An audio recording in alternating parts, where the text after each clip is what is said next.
if you're putting anything in the ground, so if you're digging dirt out or if you're driving a post in, you absolutely call locates. It's a free service to the customer. Now the utilities end up paying for it, but they come out, they locate all the utilities, usually fairly accurately, sometimes not. And it's going to be solid for you, so you're going to go above and beyond basically. No, so it's kind of interesting looking at the gate. So the gates open out, which this one looks like it does, possibly. Then we also have our pink mark here. We do every 8 foot on center, so we know exactly where to dig our holes. Now we have this conversation about paint color. Today's video is brought to you by Nationwide Industries, the Fence Pros' #1 choice. And they're this Fence Pros' choice for a couple reasons. The most recent reason? Gate kits. They've paired their most popular hinges with their most popular latches in the most common post sizes to make it easier to grab and go. Also, as a consumer, it makes sure you know you've got the right hinge for the right latch. For example, if you've got a pull gate, they've got a pull gate kit just for you. It's got the Cornerstone hinge in it. It's got the Trident 20-inch. Both some of our most popular gate hinge hardwares. You've got a vinyl fence with 5-inch posts. They got you covered. They've got their Cornerstone 2 hinge. They've got the Keystone Traverse latch, which I love a lot. They've also got a handle in there. But if you have a vinyl fence with, say, a 4-inch post, they've got that too. All at Nationwide Industries. Check them out in the link below. All right, guys, today's video is titled How to Install a Vinyl Fence from the This Old House channel. If you'd like to watch the video in its entirety without my commentary, we'll provide a link in the description below. All right, so if you've watched the channel, if you've seen some of our reaction videos, This Old House pops up. They do quite a bit of fence work. Sometimes it's different than the region I'm in, which is Southwest Missouri. Sometimes we've got problems that it doesn't meet maybe ASTM standards. Let's see how this fence goes. We're making strides on our backyard renovation now that the shipping container pool is installed. But for safety purposes now, we need to enclose our yard with a fence. And John, it sounds like you're the right guy to talk to about that. Yes, I am. I've been an installer for about 19 years now, and this fence is going to provide you with the safety that you need and also going to meet the municipality code requirements. And what are those code requirements? So the code says you got to be at least 4 foot tall with the fence, and you can only have up to a 4-inch air gap, which is the space between your pickets or any open space in the fence. This one's going to be 6 foot tall, and it's going to be solid for you, so you're going to go above and beyond basically. No, so it's kind of interesting looking at the gate. So the gates open out, which this one looks like it does, possibly. The gates typically open out, and the self-closing, self-latching. So self-closing hinges, something like the Nationwide Cornerstone 2 hinge. Now the latch, so typically the latches, again, depends on municipalities. Ours are 54 inches from grade to the opening or to the mechanism that opens the gates. So a lot of times you'll see Nationwide has the Trident Safe Signal or the Trident 10 or 20 inch so that you can get that top pull mechanism at that 54 inches above grade. Now it looks like they went with maybe a standard latch. Now it's a 6-foot fence, so it could be that the operating mechanism of the gate is 54 inches.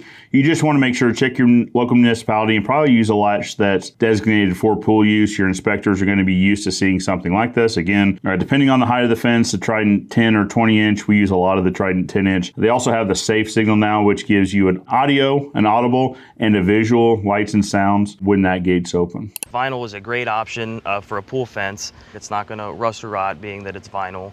Over time, it's going to pay for itself because it's almost maintenance free. You just got to wash it down and keep it clean. So the first thing you want to look at is your post here. I like that you said low maintenance. So vinyl fence there for a while was touted as no maintenance, which you do need to keep it clean. So low maintenance is the key here. As you can see, you've got your top rail hole, and you notice this is routed out to fit the profile of the rails. A nice thing about having a routed post, it gives you a little more structural soundness for the fence panel. Yeah, that would be as compared to, so sometimes at home stores you see vinyl fences that are surface mount or face bolted. So you would have a mounting bracket that just bolts to the post and then mounts to the rail. I agree that a routed post, this one is a contour routed, which is even nicer. It'd be interesting to see how he ties these rails together. Which you've got your bottom rail hole, and then we also put a weep hole in the bottom, because when we dig these posts, we go down 3 foot deep to get below the frost line, and that weep hole helps when we fill the post up with cement and slide this post down in. the cement gets all the way through that post. So he mentioned going 3 foot down, 36 inches. ASTM standards 30 inches or 6 inches beneath the frost line. So not sure where these guys are located, but it sounds like maybe frost line is 30 inches deep. So they went 36 inches with the post. Check your local frost depths. You can Google, for us, it would be Greene County, Missouri frost depth. There's usually an agricultural department that will provide a frost depth for your area. So it'll come up and out the wheat holes to hold it down and solid. Yeah, exactly. And then the next thing you want to look at is your bottom rail here. The bottom rail and the top rail are going to be almost identical. However, two big differences. This bottom rail will have a steel channel in it right here, help with stability. Double check if you're buying vinyl materials, double check your bottom rail has this. There are a lot of vinyl fences sold probably 10 or 15 years ago that the bottom rails didn't have that aluminum insert in the bottom rail. And I'm sure some of the less expensive, cheaper vinyl products may not have that as well. What you end up having over time is the weight of those vinyl panels ends up sagging that section. So if you look down the line, it looks like you're looking down a wavy fence line. So make sure the bottom rails have that aluminum, or if you're having a fence installed, be sure to ask the contractor, does the bottom rail of my vinyl fence have an aluminum insert? It absolutely should. Okay, and what's the first step on the installation of this fence? The first step we'd want to do is dig a hole and set a post. All right, let's get started. Okay. The first thing we like to do is make sure the property line is marked so the fence is on your own property. And then after we get that established, we call the utility protection services so we can see where any underground utilities are so we can safely dig in the whole area and nobody gets harmed. If you're putting anything in the ground, so if you're digging dirt out or if you're driving a post in, you absolutely call locates. It's a free service to the customer. Now the utilities end up paying for it, but they come out, they locate all the utilities. Usually fairly accurately, sometimes not. It's quick, painless, doesn't cost you anything, but it could save you a good amount in damaged utility fees, or God forbid it's electrical, it could save you from a lot of physical damage, up to and including death. Okay, and what have you marked down here? So right now we've got our string line up. We like to sit this on the back side of our fence post so we know where to put the posts, and then this helps us keep them plumb and level. And then we also have our pink mark here. We do every 8 foot on center so we know exactly where to dig our holes. All right, John, any tips? Now we have this conversation about paint color. Pink is designated as a survey marker. Now I understand, I've seen it before in the comments, that who could mistake a pink mark on the ground for fence post as a survey marker. My point is they make colors specifically for designated instances or designated use cases. White is the mark for proposed excavation, and it should be the color of paint used here. Yeah, first thing I would do after you get this hole established here is shift your body over and push the string line out of your way so you're not going to snap it. Okay. Perfect. And this post hole digger is specially meant for this. Yeah, we go 3 foot deep on these posts to get below the frost line, and these help you get down there as opposed to using a spade shovel or something, which if you're going to go 3 foot deep with that, you're going to make a really, really, really big hole. Okay, so this is specifically made to make a narrower hole. Yeah, specifically for a narrower hole. All right, John, we're down to 36 inches. All right, perfect. Next thing we're going to do is fill that hole up with concrete. Now, one thing is if you're in the north, or if there is a concern of having frost heave, you'd also want to bell the bottom of the hole, which is make the bottom of the hole larger, the diameter of that hole larger than the top. That way, again, so if frost does, for whatever reason, happen to get under it, or even if it's pressing on the top of the post up, that belling of the bottom is going to make it heave that whole pile of dirt, 36 inches of dirt up. It's more secure than having just a straight cylinder. It's going to be more difficult to heave that post up. What we use is bags of Portland cement, and then on the back of our trucks we actually have a sand and gravel mix.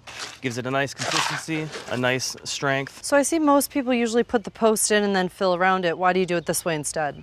We like to fill the hole up first with the cement, so when we slide that post down in, the cement goes inside of it, and then it comes out that weep hole to help strengthen it and help keep it down any inclement weather that comes through. That's a great point, guys. A lot of guys I see, both on social media and elsewhere, will put the post, place the post in a hole, and then they'll put concrete around. Some of them will actually drive the post to where it'll stand up on its own. The problem is you are filling that post, you're sealing that post off, so the concrete forms great around it, but you're not actually grabbing inside the post. It could make that post easier to pull out. Now, they've gone the extra step and put a weep hole to where it actually locks that post into the concrete, but I think this is a great tip that you guys can take note of. Put concrete in the post hole first, slide your post in from there. Same work, but it's a better result. So we got that post set. Now the next thing we want to do is backfill it with the dirt.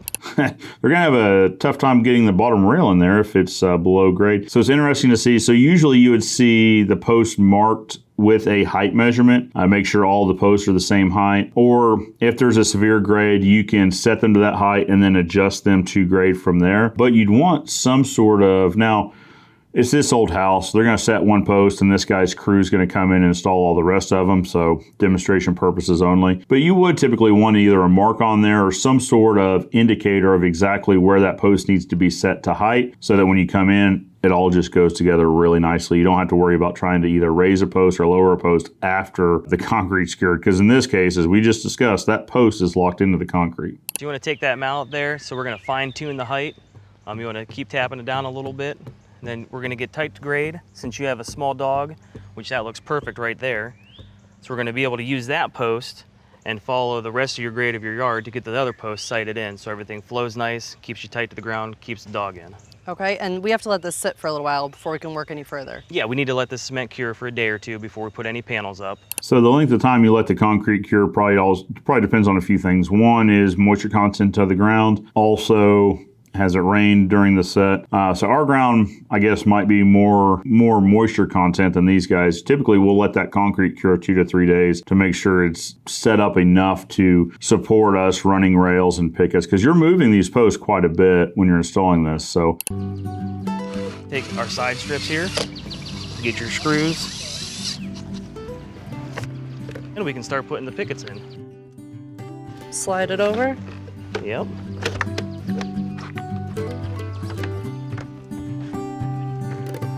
There's going to be 13 pickets per panel here.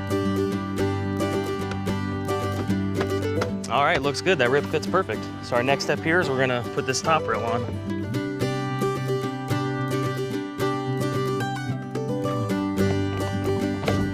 So now what we want to do is put a little screw in here on the top rail. That helps hold that rail inside your post so it doesn't slide out. So they did the same thing the last vinyl fence review guy did, was they just put a screw in the top of that rail, which does lock that rail into the post, but it's doing the same thing that he showed earlier with those side locks. I like the vinyl rail lock, which is literally a square piece of, it can be made of different material, but it'd have holes, pre-drilled holes where you can screw and attach those two top rails together by placing screws through them and through this bracket. It relies on that screw to hold that rail in. Now, after a wind event, we've seen a lot of times where that screw will just break out the side of the post and then that whole panel shows up in an entirely different state. By locking these rails together, it doesn't 100% alleviate the failure, but it goes a long way in tying that whole fence section together rather than hoping that that screw doesn't get blown out of the post and now you lose all of those pickets you just spent the time putting in. Now that the pool and the yard are completely enclosed. Yeah, this fence is perfect to offer you the privacy and the protection that you need with the pool and to help enclose your landscape. See that gate? This looks like we're on the backyard looking in, so it looks like the gate swings in. Again, check with your municipality. Here in our area, and as most of the pool codes I've seen, do require that gate actually swing out away from the pool enclosure. Let me know what you think of the fence install. What would you do differently? I always love hearing from you guys in the comments. Until next time, Joe Everest, the fence expert, reminding you that good fences make good neighbors, and I'll see you next time.